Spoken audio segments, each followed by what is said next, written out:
só em 28, não vai dar não para me assistir o final da aula. A gente tira só uns 2 pontinhos, tá, né, professora? Oi? A gente tira só uns 2 pontinhos da dona Socorro, não é isso? Não, de jeito nenhum, negócio de ponto, esse aí só fala em ponto. Olha, a aula já está postada, tá certo? Eu já postei os slides. Você assiste até onde você conseguir, tá? E depois você acessa a aula e dá uma olhadinha no finalzinho que você não conseguiu ver. Se você tiver alguma dúvida, pode me procurar, tá certo?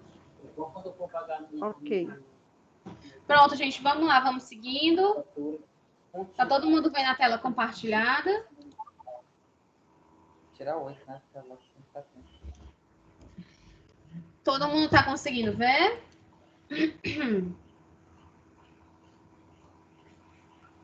Sim. Pronto, vamos lá, para a gente, esse segundo momento, né? Quais os outros cuidados que a gente precisa ter com esse idoso, pessoal? São cuidados nas emergências em domicílio, tá? Como assim? São emergências, né? São algumas situações que alguns idosos possam acabar se submetendo, tá? São situações bem graves, tá certo? Que acontecem de repente, tá bom? E é necessário que vocês tenham esse manejo, né? De ter uma ação rápida e imediata, tá certo? Caso esse idoso ele venha a acontecer, né, venha se submeter em alguma situação mais grave. Então, a gente tem que ter uma ação bem imediata, tá certo? Algumas dessas emergências muitas vezes levam a complicações bem graves ou até a óbito, pessoal. Se não tiver um atendimento naquele momento, tá? Se aquele paciente não tiver uma assistência naquele momento, pode levar a óbito, tá certo? Dependendo do que houve, né? Muitas vezes um engasgo, uma queda, tá? Convulsões, coisas desse tipo, que são exatamente dessas emergências que eu preferi focar aqui, que são mais comuns, tá bom? Para vocês.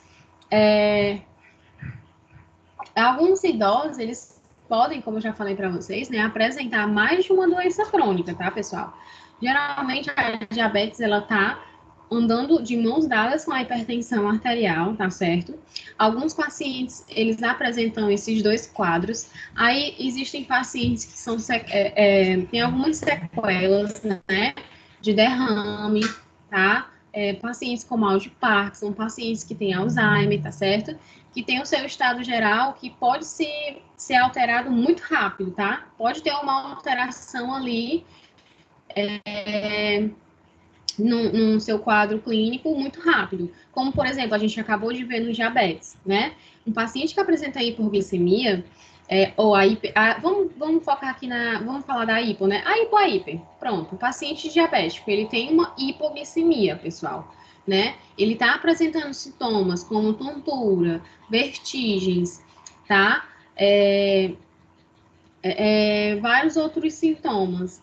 Se você não cuidar naquele momento, o açúcar no sangue vai diminuir tanto, tá? Que esse paciente ele pode causar um desmaio e ele pode ir a óbito por conta da hipoglicemia, tá certo? Então, é uma ação imediata que você tem que ter naquele momento. A gente já falou o que pode ser feito no caso de hipoglicemia, como existe também um pico de hipertensão, um pico de hiperglicemia. Então, isso são situações, né, rotineiras dos idosos que é necessário ter muito cuidado, tá bom? E caso seja uma emergência, né, dependendo da situação, que você tem que prestar aquele atendimento naquele momento, mas você sabe que o idoso precisa de um atendimento especializado, tem que ligar para o 192, tá bom, pessoal? Em casos de emergência. Professora? Pode falar. A senhora tá botando alguns slides? Tô. Porque minha tela tá toda preta e tá travando muito. Eu não sei se é a minha internet ou se é o aplicativo, igual quando tava o das meninas com a tela toda preta. A minha tá toda preta. Assim, pessoal? De mais alguém? A minha está aparecendo. A minha tá normal também. Aqui também tá ótimo. A minha tá toda preta. Eu acho que na tua tela tem duas telas. Uma é com a minha foto, mas eu acho que eu tô com eu desliguei a câmera, eu acho que deve ser essa daí que tá aparecendo preta para ti. E a outra é a do compartilhamento, se eu não me engano. Eu acho que é assim, dá uma olhadinha. Ou então sai, entra de novo. Até o A minha Zeca tá tá normal. assistindo aula.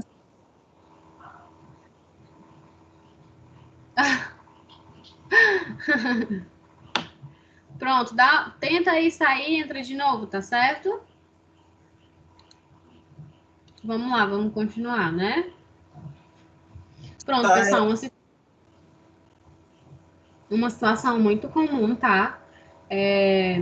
Que normalmente acontece, a gente até viu isso na aula passada, o porquê que isso acontece, né? O engasgo. Muitos pacientes idosos, eles têm a dificuldade, a disfagia, não é isso? A disfagia, que é a dificuldade para engolir, né? Isso, vocês lembram que a gente viu isso na aula passada?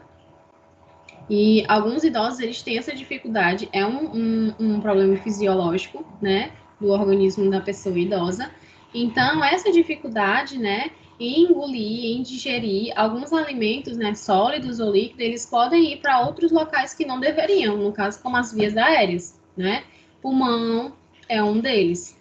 Então, o engasgo, ele ocorre exatamente dessa forma. Quando um alimento ou um líquido entra nas vias aéreas, onde não é para ir para esse local, o alimento ele tem que ir para o estômago, tá? Aí, esse alimento, ele pode estar causando um sufocamento, tá? Ele vai impedir ali a passagem do ar, né? A passagem da respiração. E esse paciente, se ele não tiver um atendimento ali naquele momento, se ninguém souber um manejo, né? Para estar ajudando esse paciente a desengasgar, ele não tiver nenhum desses atendimentos, né? Ele pode ir a óbito, tá, pessoal? Então, é necessário que tenha um atendimento ali com esse paciente. O engasgo, ele pode acontecer de duas formas, tá certo? Pode ser de uma forma aspirativa, tá? Quando é com líquidos ou alguns pedaços bem pequenininhos de alimentos e ele vai para o pulmão, tá certo? Ou o engasgo, ele pode ser por sufocamento. Quando um pedaço de alimento ou qualquer objeto, normalmente isso acontece bastante em criança, né? Para aqui no meio da garganta e impede a passagem do ar. Aí é por sufocamento. Tá bom? É mais fácil de reverter um caso de engasgo por sufocamento utilizando uma manobra que eu vou mostrar para vocês do que um paciente que tenha aspiração. Eu falei na aula passada que é muito comum nos idosos essa questão da aspiração, né? Dos líquidos que eles podem ingerir esse líquido e pode chegar até o pulmão. O que é que pode causar, hein, pessoal? Que eu falei na aula passada, alguém lembra? Quando esse líquido chega lá nos pulmões, causa uma infecção, né? Causado por um tipo de aspiração, uma doença bastante... Não. É a Pneumonia. Exatamente, muito bem. Pneumonia aspirativa, muito bem, isso mesmo. Correto. É bastante comum, né, que isso aconteça por conta do engasgo da pneumonia aspirativa, por conta desse líquido que entrou numa via incorreta, né? Muito bem, aí quem respondeu, tá? Então, vamos lá. Como é que a gente pode proceder, né, nesses casos de engasgo, né, nas pessoas idosas? Geralmente, por sufocamento, vamos dizer que seja menos pior, tá? Claro que das duas formas o engasgo é um incômodo, um desconforto muito grande para qualquer pessoa, principalmente para o idoso. É horrível, né, pessoal? Quem já se engasgou e sabe o quanto que é agoniante um engasgo.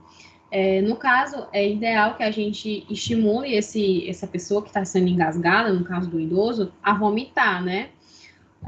Ou então, se ele tiver engasgado por tanto aspirativo como por sufocamento, se ele estiver vomitando, né?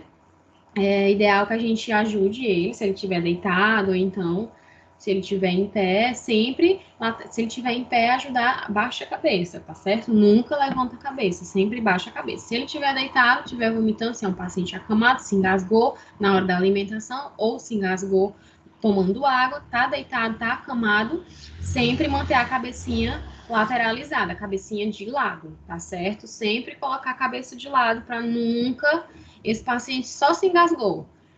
Foi um pouquinho, tá? Que sufocou, né? Foi um líquido, aí você não virou essa cabeça, né? Esse paciente vai, esse líquido desce pro pulmão, olha aí, né? Um simples cuidado, um simples fato da gente só virar essa cabeça já ajuda muito, né, pessoal? A gente nunca deve tentar, tá? Retirar esses objetos da garganta ou de qualquer via que a gente acha possível retirar. Não é possível retirar, tá? O ideal é que a gente faça a manobra, eu vou já falar para vocês, e nunca tentar puxar, pessoal, tá certo? Tanto que esse paciente, por conta mesmo ali da situação, ele pode acabar fechando a boca, né? Ele machucando seus dedos, tá? Só um minuto.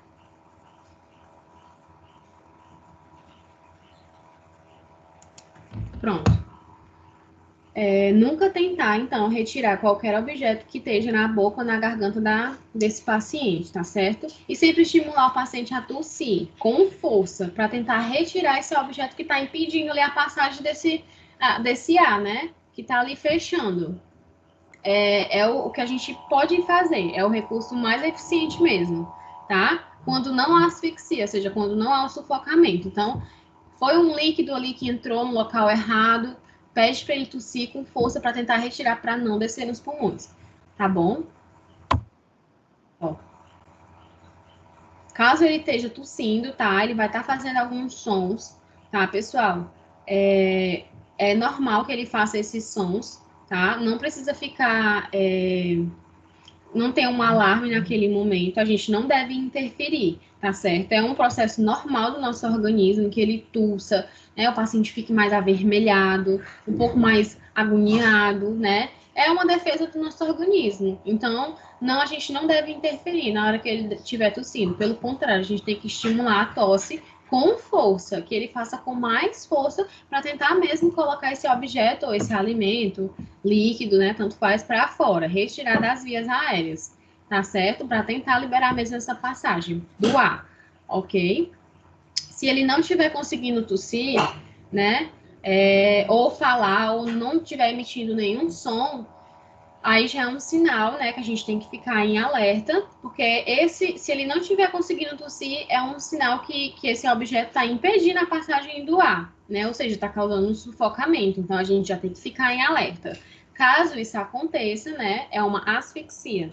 Caso isso aconteça, aí como é que a gente deve proceder? Em um engasgo. No caso de um engasgo, né, por sufocamento, no momento de asfixia, o idoso não está respirando, não está emitindo nenhum som, né? Ele está engasgado, aquele objeto está ali sufocando, consequentemente ele vai estar bem avermelhado, vai estar mostrando sinais de ausência de ar, né? Em primeiro lugar, a gente deve ligar para o serviço de emergência. Caso você percebeu que ele está numa situação que você não vai conseguir reverter, tá, pessoal? Então, liga para o SAMU, liga para a emergência, tá certo? Pede ajuda a alguém que você acha que né? Pede para a pessoa ligar, mas, em primeiro lugar, liga. Depois, você vai iniciar as manobras para reverter esse quadro. Qual é a manobra? A manobra de Heimlich, tá certo? Como é que é feita essa manobra? Ó, manobra de Heimlich. Você vai se colocar na posição atrás do paciente, tá bom?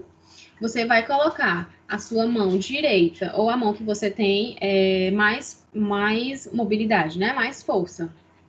Você vai fechar a sua mão, o punho da mão, tá certo? Vai colocar essa mão acima do umbigo, tá? E abaixo do fim das costelas, tá certo?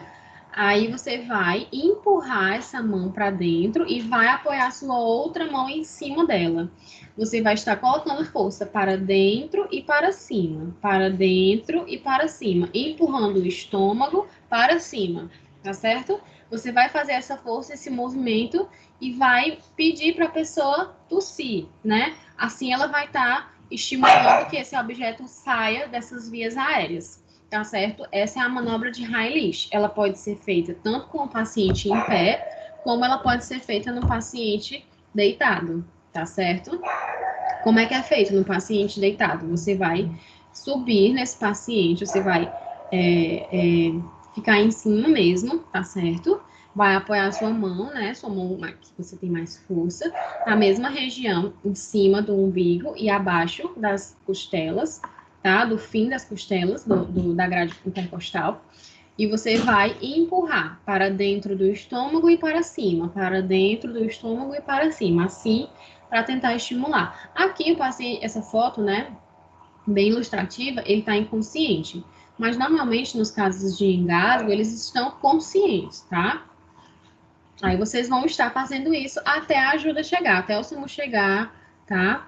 E, gente, olha, uma coisa.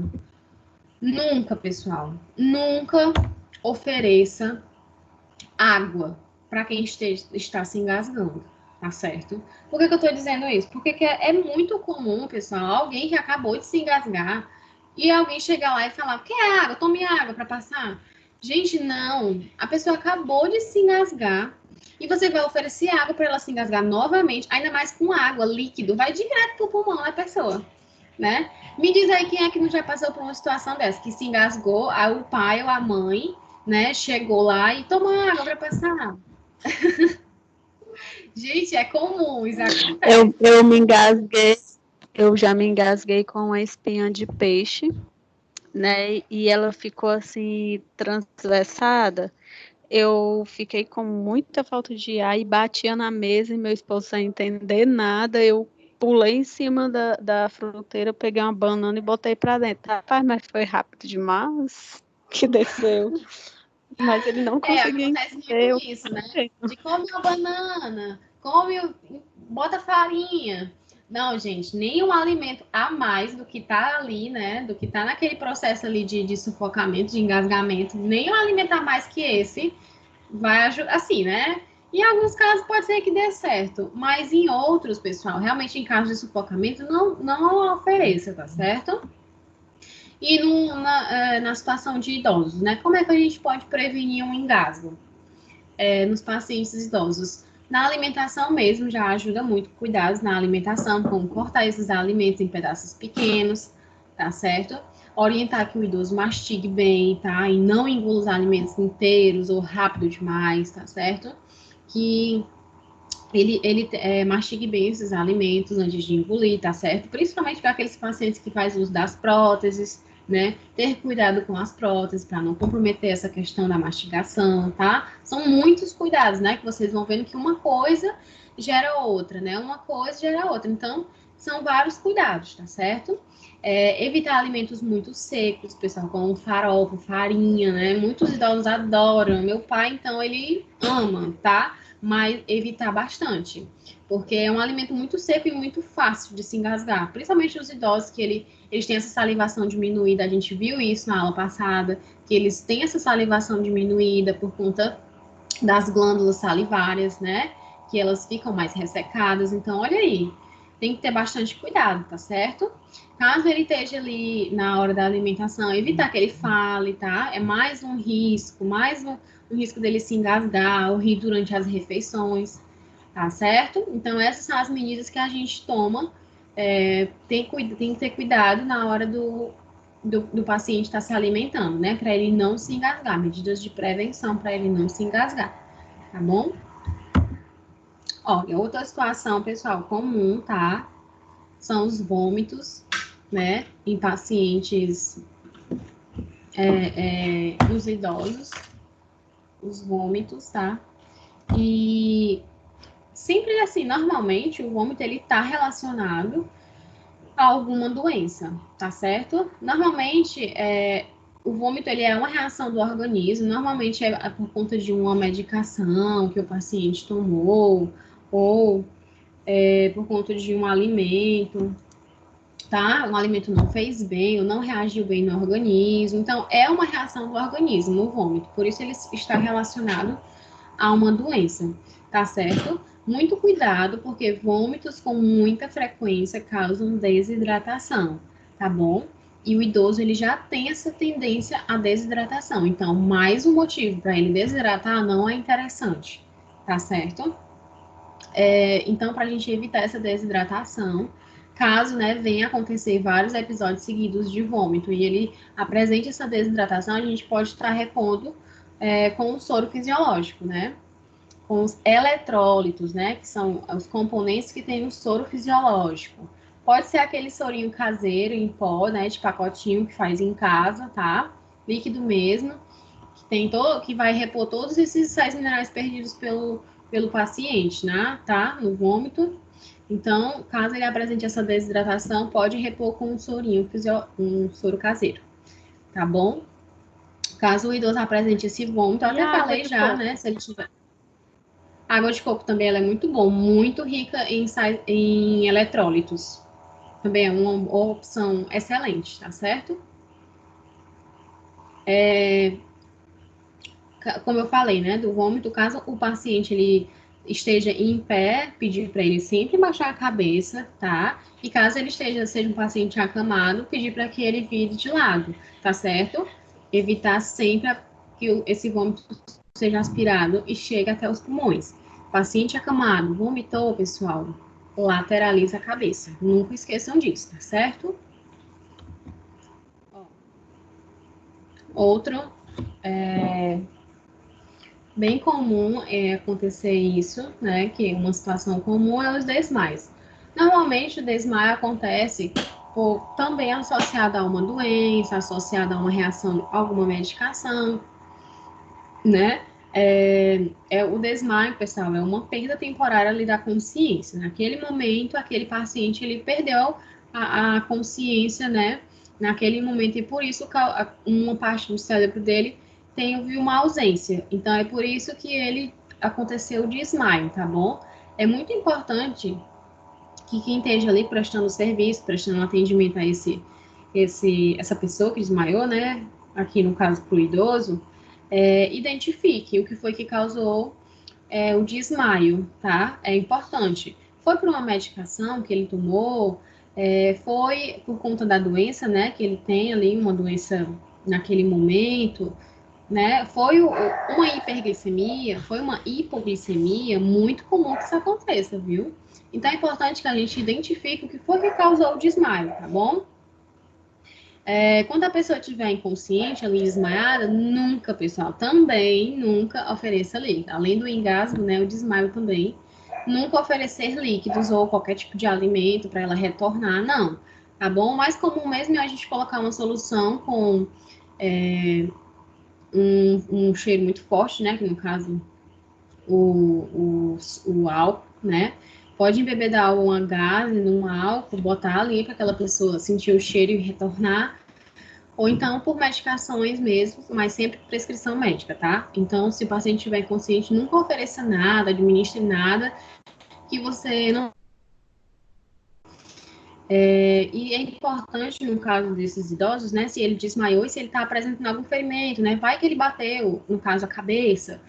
Bateu a cabeça e lesionou, acabou abrindo uma lesão, um ferimento, né? Ou então ele bateu a perna, caiu e desmaiou e fraturou o fêmur, fraturou o braço, né? Então é importante também a gente observar, né? Se aconteceu algum tipo de ferimento, tá bom? E sempre colocar em um local confortável. Caiu no meio da rua, no sol, tá? Na avenida, pegando fogo. Aí, gente, vamos, né, usar o bom senso, chamar alguém para ajudar, observa, né? Não foi nada, não tem nenhuma fratura, nenhum ferimento. Pede uma ajuda para tirar aquela pessoa desse local, bota um local mais confortável, ajusta a cabeça até essa pessoa retornar, tá certo? São cuidados, pessoal, mínimos, tá? Mas que fazem toda a diferença. Oi, Só pode pode falar. dar alguma coisa depois que a pessoa tornar, né? Como? Só pode dar algum chá quando a pessoa tornar, né? Não Isso. tiver mais enquanto tiver inconsciente, não pode dar nada. Absolutamente nada, porque ela não vai ter controle de estar digerindo aquilo. Então, ela vai acabar o quê? De um desmaio se engasgando, entendeu? Então, quando ela voltar, você vê que ela já está bem, né? Bem estável, já está estável. Então, você pode sim dar um chá, um suco, entendeu? Você vê que ela voltou, mas ela está bem, tá certo? Tá certo. Ó, um cuidado, né? Como eu falei agora, coloca essa pessoa em um local confortável, né? Na sombra, no caso o idoso, né? Ele caiu na rua, chama alguém, pede ajuda, observa se tem alguma coisa, se não tiver, então não tem nenhum problema, remoção. Então, coloca ele em outro local, tá bom? Bota de lado, né? Que vai que essa pessoa depois comece né, tem alguma reação. Então, sempre coloca a cabeça de lado, tá? No mesmo nível do corpo, retinha, tá bom? Aqui, ó, que você acabou de me perguntar, se ela for diabética, né? Espera recuperar a consciência para depois você ver que ela está bem, oferecer um copo de água com açúcar, ou então oferecer aquelas 15 gramas de carboidrato que eu falei para vocês, porque, gente, é comum o paciente diabético ter uma hipoglicemia e desmaiar, tá? Porque quando cai, gente, cai rápido. E é rápido demais mesmo.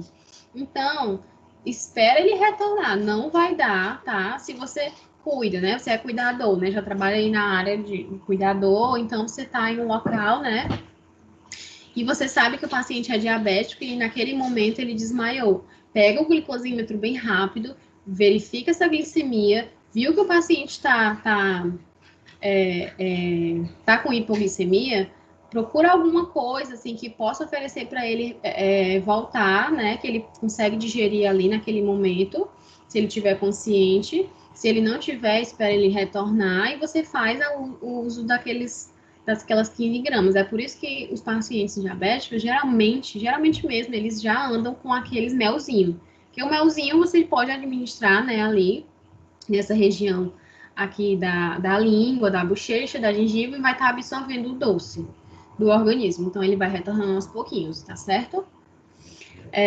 Depois que ele retornar, né, é interessante que você verifique a pressão desse paciente, a frequência cardíaca, né, batimento, o pulso, tá bom? É importante verificar isso quando ele voltar, tá certo? Pra gente ver como é que tá esses sinais vitais, tá certo? Se a pessoa não melhorar, pessoal, com tudo isso, ela voltou, você fez tudo que era para fazer, verificou os sinais vitais, mas ela não melhorou, então imediatamente pede ajuda, tá certo?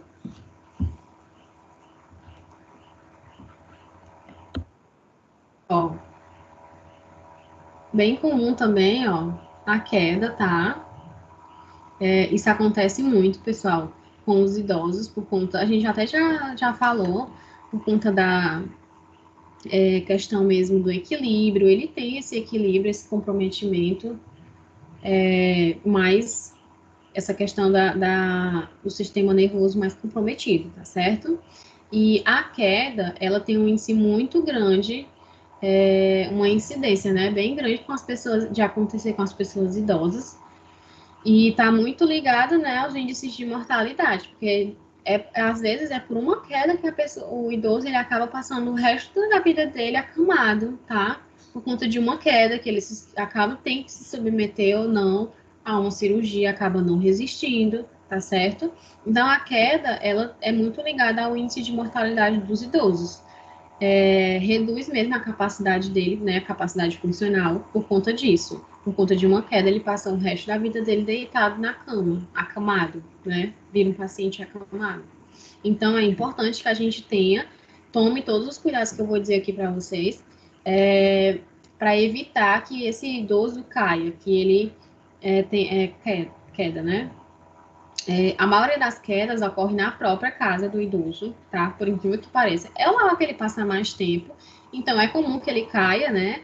Ali por algum motivo, alguma situação, ambiente e tudo mais. Então, é importante que os cuidados sejam feitos principalmente na residência, tá certo? E durante algumas atividades, como se vestir, é comum que ele acabe caindo. Uma colega aqui de vocês até comentou, né? Quando eu falei um pouco mais cedo sobre isso. Na hora de se vestir, que você precisa de um equilíbrio melhor, né? E ele já não tem, então acaba caindo. É comum. Então é importante que, por mais que a gente estimule a independência desse paciente, né?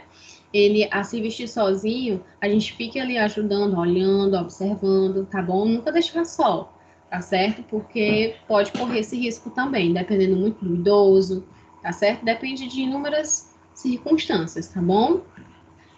Professora, Oi, Boa noite. boa noite. Eu queria tirar uma dúvida. Você estava comentando sobre se a gente pegasse algum caso de algum paciente que a gente fosse fazer um atendimento sobre a glicemia, né? Hum. Aí eu te pergunto, se a gente tiver, vamos supor, em qualquer lugar, assim, qualquer estabelecimento, e tiver uma pessoa, nesses casos que você falou, se a gente não tiver com nenhum tipo de EPI naquele momento, o que a gente faz? A gente simplesmente faz os primeiros atendimentos do que a gente sabe, né, do que a gente estudou para fazer, e chama ajuda, como é que a gente faz? Mas EPI você fala para quê? Oi? Quando você fala EPI, você fala assim para quê? Como assim? Não entendi. Não, vamos supor que a senhora estava falando na questão da glicemia, né? Tá. O paciente desmaiou porque estava com hipoglicemia e tudo, e aí a gente não sabe que aquela pessoa tem diabetes, entendeu? E a gente não tem nenhum tipo de EPIs. Como é que a gente faz? Gente, assim, de acordo com a American Heart Association, que é o protocolo que é utilizado, tá? Em casos de emergências. Utilizado em todo o Brasil. E, de acordo com ele, o que a gente deve fazer? O profissional de saúde, ele só deve prestar atendimento se ele se sentir seguro, tá certo? E ele só pode prestar atendimento de acordo com a responsabilidade dele. Ele só pode fazer o que ele tem respaldo de fazer, tá bom? Você, como técnico de enfermagem, está numa situação em que o paciente tá ali desmaiado, você acabou de chegar no supermercado, né? Não tem nada ali com você. E você viu que o paciente está desmaiado, o que é que você pode fazer? A primeira coisa é pedir para que todo mundo se afaste desse paciente, que tenha ar circulando. Observe se esse paciente tem alguma fratura, alguma coisa. Se tiver, não mexa. E se tiver, não mexa também. Ligue e peça ajuda. Pronto, apenas isso, tá? É apenas isso, pessoal. É só manter o conforto ali da cena desse paciente, tá? Você não sabe que ele é um paciente diabético, você não tem informação nenhuma dele, entendeu? Você não está no seu âmbito hospitalar. É diferente o atendimento pré-hospitalar e o atendimento intra-hospitalar, entendeu? E a tela saiu aqui, saiu para vocês também? Aí eu queria tirar só mais uma dúvida, professora, assim, não querendo te interromper. Tá todo mundo vendo? Tá todo mundo me ouvindo? É porque fechou aqui tudo, eu fiquei com medo já. Tá tudo normal, ok, professora. Não tá Tá mostrando tudo ok aí para vocês? Tá tudo ok para vocês? Para mim, Não tá. dá para ver slide. Tá, professora, tá tudo ok. Tá, é porque minha tela travou aqui, eu não vou nem mexer agora, eu vou esperar destravar, pessoal. Deu um erro aqui, alguma coisa. Mas sim, pode falar, sua dúvida, me fale. Pelo menos o chat aqui eu respondo. Pronto, deixa eu te perguntar. No caso, continuando no mesmo assunto que a gente está, se a gente estiver neste local, nesse supermercado, e a pessoa lá está desmaiada, e tem conhecidos nossos lá no supermercado e sabe que a gente trabalha na área, entendeu? Certo que a gente vai lá prestar os primeiros socorros, vai ver o que a gente pode fazer, o que aconteceu, né? Mas vamos supor que um conhecido da gente vê a gente falar, ela trabalha na área da saúde, e ela sabe. E tiver achando que a gente está negando um atendimento, entendeu? O que a gente pode fazer? Porque pela lei a gente não pode omitir, né? Não, a gente não pode omitir, mas a gente também não pode fazer o que não nos respalda. Existe também, tem uma lei no COFEM que existe todo o que a gente pode fazer, o que nós estamos respaldados a fazer, tá? E o que a gente pode se negar a fazer, tá bom? No caso desses, é muito comum isso acontecer, né? De uma situação dessa acontecer e algum conhecido ver, normalmente quem é da área da saúde, todo mundo sabe, né? E acaba que chama fulano, ela sabe. Agora, assim, numa situação dessa, que você sabe que o paciente é diabético, a família tá lá, ele desmaiou, que você pode fazer? Como eu falei, o mel é uma boa opção para causar o retorno desse paciente. Se você realmente souber que ele está num pico de hipoglicemia. Foi verificado ali a glicemia desse paciente, tinha um glicosímetro, alguém viu que ele estava com 30, 40, 50 naquele momento? Se você tiver a plena certeza disso, o mais correto a ser feito seria uma glicose, né? Aquelas ampolazinhas, bem de costume em hospital, mas nesse momento você com certeza não iria ter, intravenoso, né? Bem rápido, rapidamente em segundos o paciente volta. Mas como não é o caso, é muito interessante que aquelas ampolinhas de mel, que eu até esqueci, o sachê, gente, lembrei o nome, passei a aula toda para lembrar esse nome. Aquele sachêzinho de mel, você coloque na região gengival, que sublingual desse paciente, ele vai retornar aos pouquinhos. Quando ele retornar, 15 minutos depois, verifica a glicose desse paciente de novo e refaz a reposição de mais 15 gramas de carboidrato.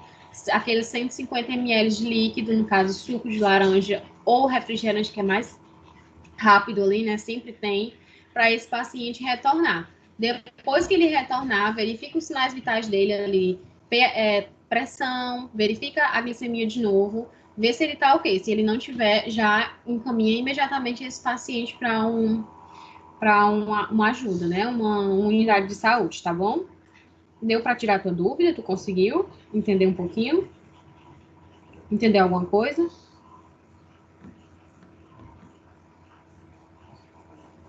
Alguém tá me ouvindo? Sim, estamos ouvindo. Pronto, a pessoa que me perguntou, deu para tirar a dúvida? Deu para entender? Eu sim, professora. Beatriz, viu? Obrigada. Ah, Beatriz, pronto, amor, tá certo. Eu sou do turno da noite.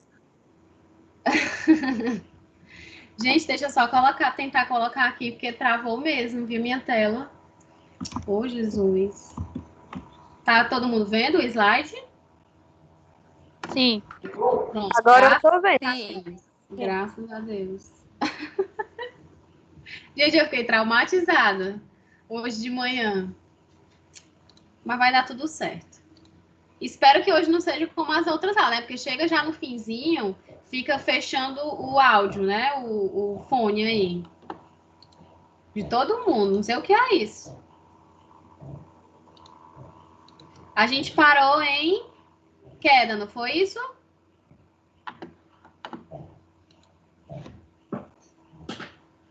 Pronto. Então vamos lá. Foi, já passou esse slide aí. É o próximo lá do banheiro. Pronto.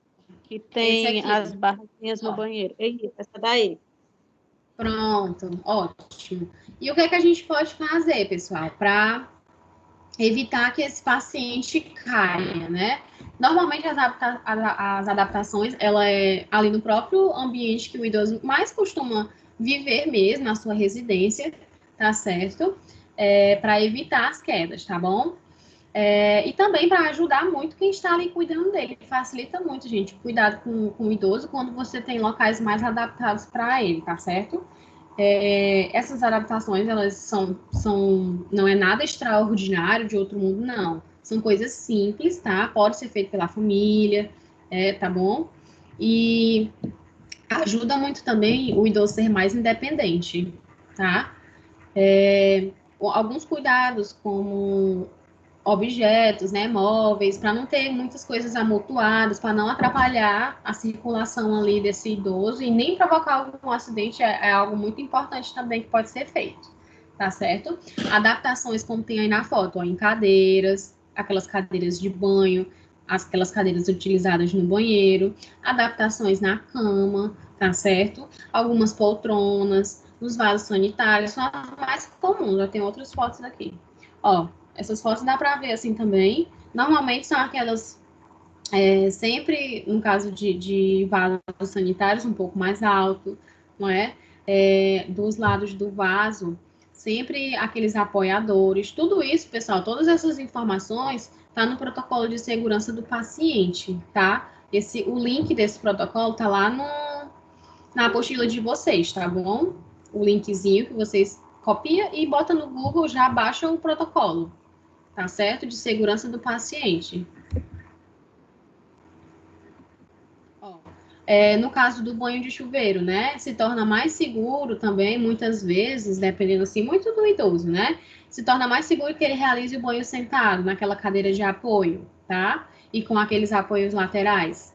Ajuda muito também esse tipo de adaptação. Aqui ele não escorregue, bata a cabeça, ou acabe se fraturando, tá bom?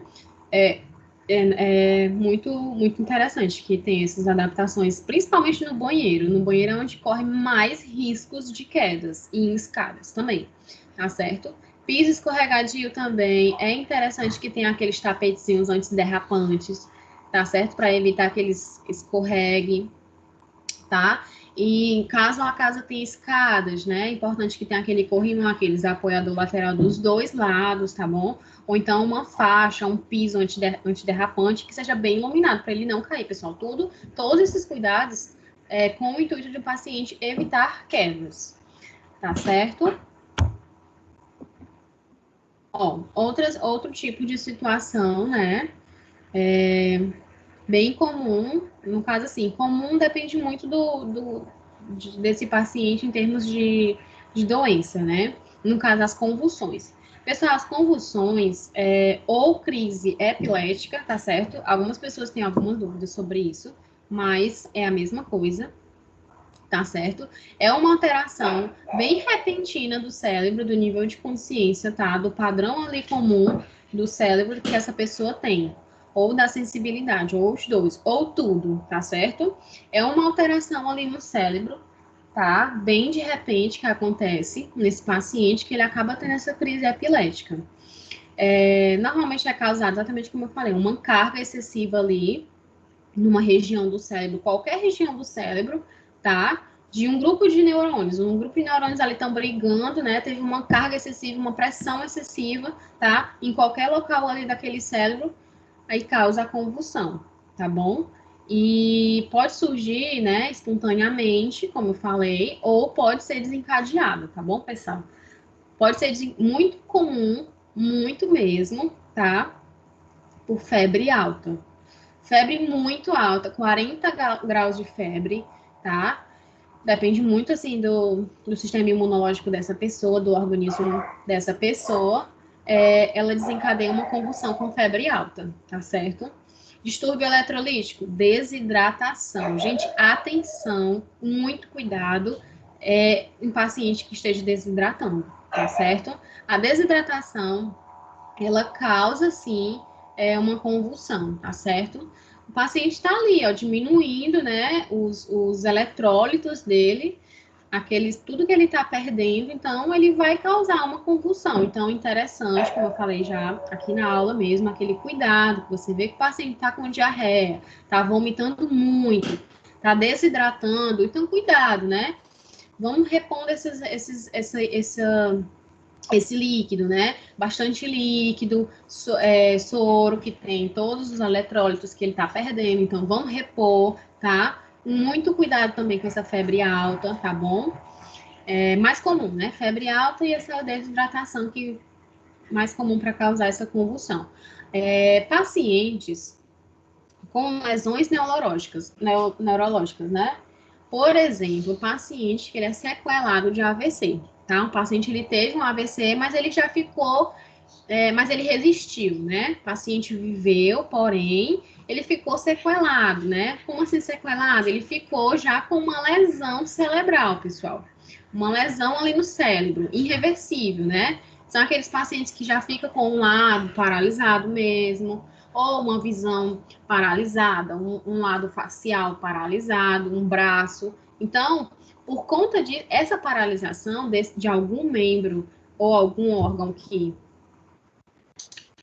facial dessa pessoa, é por conta que houve uma lesão neurológica, uma lesão lá no cérebro que foi irreversível. Então, esses pacientes que já tendem a ter essa lesão no cérebro, é bem comum que eles já tem essa carga aí excessiva desses neurônios e cause a convulsão, tá bom? Algumas medicações, principalmente as medicações psicotrópicos. O que são essas medicações? Medicações utilizadas em pacientes com distúrbios mentais. Eu já falei também para vocês. Antidepressivos, pacientes pacientes que têm transtornos mentais, que têm transtorno de bipolaridade, pacientes esquizofrênicos que fazem uso de medicações altamente fortes e altamente que tem gente, eu esqueci o nome, que tem aqueles, ai meu Deus, lembro já, tá? Que tem uma resposta bem negativa no organismo, tá? Existem muitas medicações que desencadeiam convulsões, principalmente dessa classe que eu falei para vocês. Intoxicações, tá, pessoal? Intoxicação exógena, no caso, aquela intoxicação paciente por chumbinho, né? Por veneno, pronto, é comum, viu? Que cause convulsões, tá? A ingesta de álcool ou drogas excessivamente causa o quê? Overdose. Então, o paciente vai convulsionar, tá certo? Existem muitas situações que pode desencadear uma crise convulsiva, tá certo? E em muitos casos, né, a causa é identificada, a gente, né, dá para identificar por conta desses casos que eu falei para vocês. A convulsão, ela é tratada ali durante a crise. Normalmente, quando a convulsão ela aparece do nada, né, o paciente ele precisa procurar uma ajuda médica e entender, no caso, um paciente idoso, vamos lá, uma situação. Ele nunca convulsionou na vida dele, tá bom? E do nada ele apresentou uma convulsão. Então é interessante que a pessoa que esteja ali responsável por esse idoso, o técnico, né, o cuidador familiar, busque ajuda médica, né? E tente encontrar o porquê que ele teve essa convulsão, tá certo? E tratar. Normalmente, não é para voltar, não é para ele ter novas crises, tá? Quando a causa da convulsão ela é identificada e ela é tratada, normalmente não é para voltar, tá bom? Porque você está tratando a causa, você está tratando o que causou aquela convulsão. Então, é interessante que não volte, tá bom? E existem aqueles casos que não consegue se identificar a causa, né?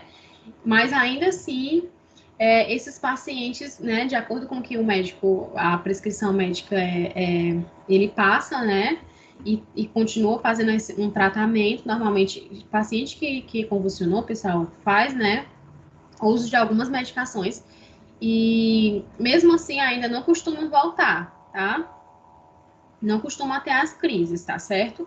E aqueles pacientes que costumam, né, apresentar muitas crises, né, espontâneas, mesmo fazendo uso de algumas medicações, esses pacientes, eles são são considerados, né, classificados como pacientes epiléticos, tá certo? Que mesmo fazendo tratamento, fazendo uso de anticonvulsivante, só um minuto. Desculpa, pessoal. Mesmo assim, eles apresentam as crises convulsivas, eles são considerados pacientes epiléticos, tá certo? São classificados no caso desses pacientes aqui, ó. Não identificada a causa, né? É tratado, mas ainda assim, algumas vezes pode ter, né? A crise ou não.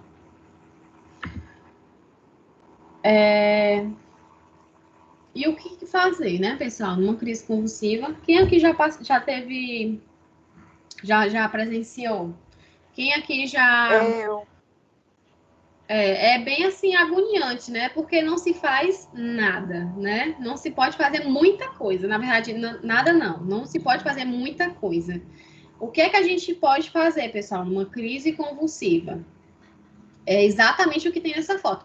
Essa foto, ela é da American Heart Association, tá na apostila de vocês, e ela é uma foto muito utilizada, muito comum num caso desses de crise convulsiva, né? O que você pode fazer? Primeiro de tudo, você vai seguir aquele homem ali de gravata verde, blusinha branca, né? Você vai controlar ali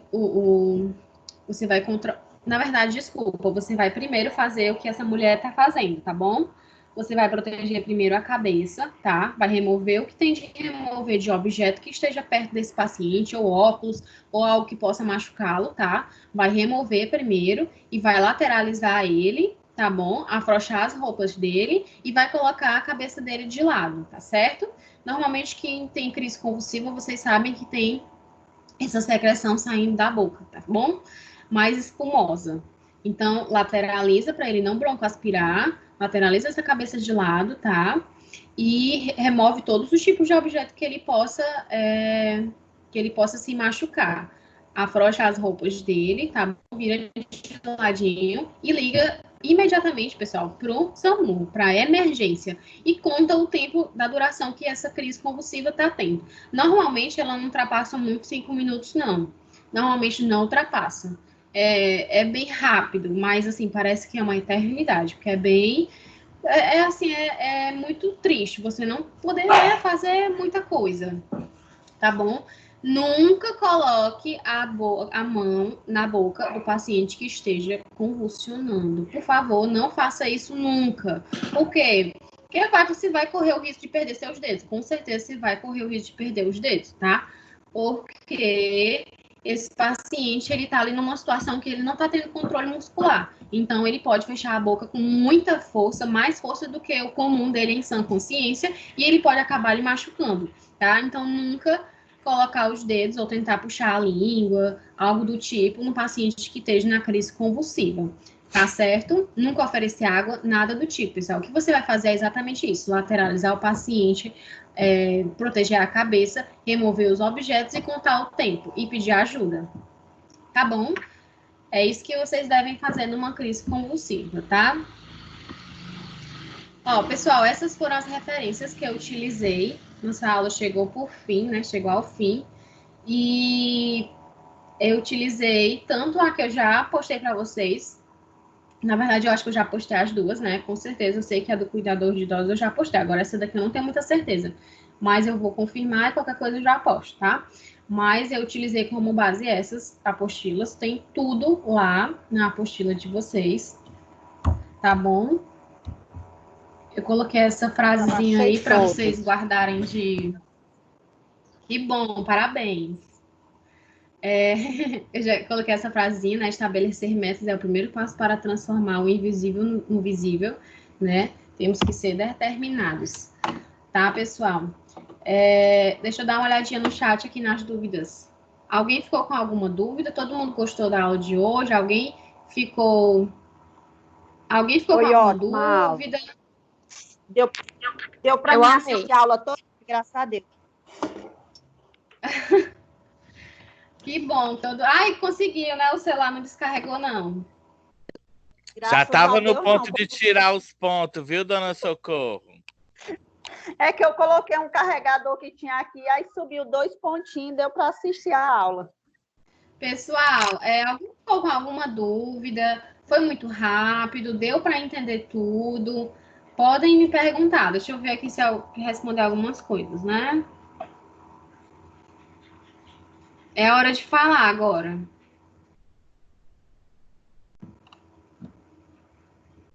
Gente, tem muita coisa, hein?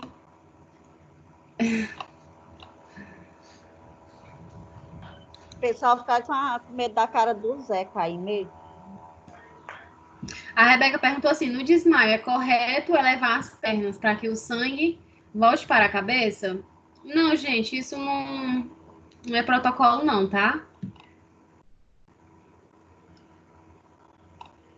A Raquel colocou assim, no engasgo, a tosse é um sinal de alerta? Sim, é uma reação do organismo. É uma reação fisiológica do organismo, de defesa. É comum que ele tussa, que ele fique mesmo bem avermelhado, quase cianótico. Cianótico é aquela cor arroxeada com falta de oxigênio, né? Mas isso é uma reação do organismo e a gente não deve impedir, tá bom?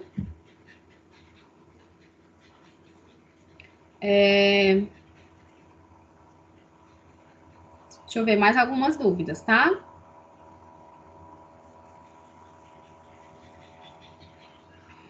A Rebeca colocou assim, eu já desmaiei várias vezes e uma destas vezes me deram leite com sal. Gente, eu nunca ouvi falar nisso.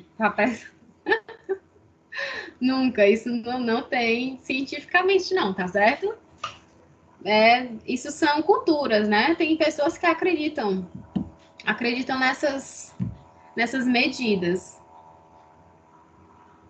Essas de primeiro atendimento e tudo eu expliquei para vocês, né? A Ana Beatriz. Eu respondi tua pergunta, Ana Beatriz? Tu perguntou assim, a gente vai saber a PA, a gente faz os primeiros atendimentos, chamamos ajuda. Eu acho que foi aquele caso do supermercado, né? Deu para. Ótimo.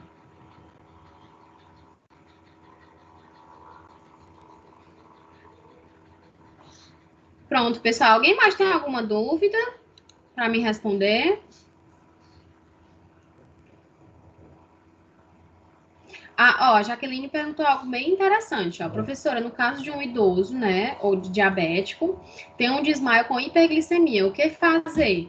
Gente, é interessante que a gente verifique imediatamente a glicemia desse paciente para saber se realmente está com a glicose bem alterada e administrar hipoglicemia antes, para diminuir essa glicemia, mas é conforme prescrição médica, tá bom?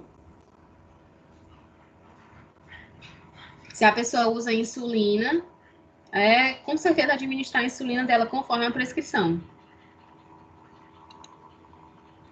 Professora, Ó, a Raquel, só um minuto, a Raquel colocou algo aqui bem interessante. Ela colocou na assistência pré-hospitalar, sendo leigo ou não, basta estar dando suporte emocional e ligar para o SAMU. Exatamente isso.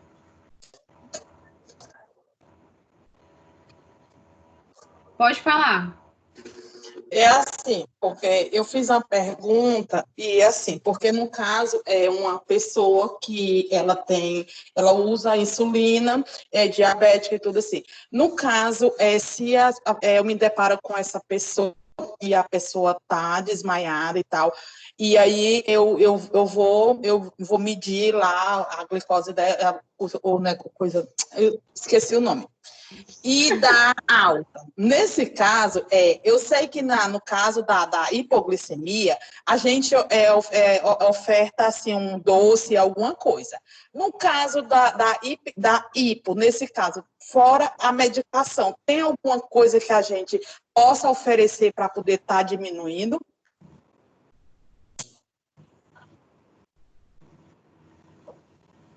No final da tua pergunta, cortou, mas...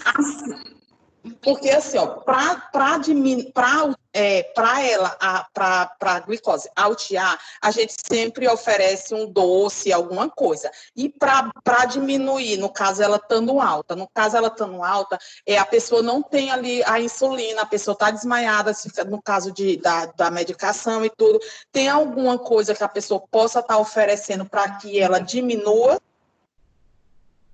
É levar para o atendimento médico, tá? Porque a via mais rápida que vai fazer essa pessoa tornar é intravenosa. É a medicação hipoglicemiante, para baixar mesmo intravenoso. Porque é emergência, pessoal. Isso é uma situação de emergência. Se você chegar em qualquer unidade de saúde com o paciente diabético alto, ele entra na frente, viu? É uma emergência. Rapidamente ele torna com a medicação EV. A Viviane, deu para responder a tua pergunta? Deu, tá certo, obrigada. É porque como a minha tia, ela usa insulina e já aconteceu dela passar mal, inclusive espumar muito pela boca e tudo. Na hora como a gente mora perto da UPA, a gente socorreu. Só que aí eu tinha essa dúvida se existia alguma coisa que a pessoa podia tá oferecendo para que ela viesse pelo menos diminuir, dar uma controladazinha. Mas eu entendi, obrigado. De nada, amor. Que bom. A Viviane colocou assim: numa crise convulsiva, se demorar muito para chegar aos profissionais ou chegar, a pessoa pode morrer? Gente, normalmente a crise convulsiva ela vai passar, tá bom? Ela vai passar, o paciente vai tornar. Mas é interessante que durante a crise convulsiva ela receba atendimento para tornar com anticonvulsivante e tratar a causa, o porquê que causou, tá bom? A Vlaudiane colocou assim, ó, fiquei com dúvida, mas na última aula fiquei sabendo que não podia falar nada, então pelo sim, pelo não falei, mas não fique com a sua dúvida não, fale aí o que você ficou com dúvida.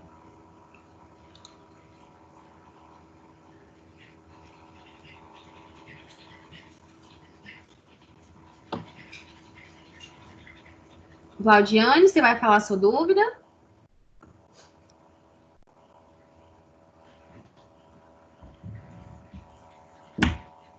Alguém mais?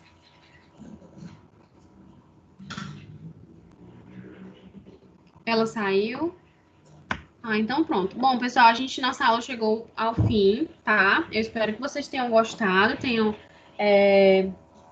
adquirido aí, né, um conhecimento sobre os cuidados com o idoso, tá bom? A gente se vê próxima aula.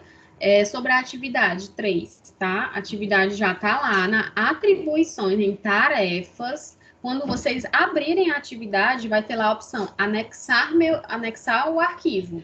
Aí você vai clicar e vai anexar a foto. Você vai passar para o caderno, vai escrever, vai responder, tirar foto e vai anexar lá nas tarefas, tá bom? Não precisa me mandar no chat, não precisa me mandar no privado, não precisa, é para anexar lá nas tarefas, tá certo? Então, a gente se vê próxima aula. Boa noite para vocês, tá? Vou parar aqui a gravação. Até mais, pessoal. Dei boa noite. Boa noite, professor. Tchau, boa noite. Tchau, professora. Boa noite. Professora. Oi. Tchau. Tchau, boa noite.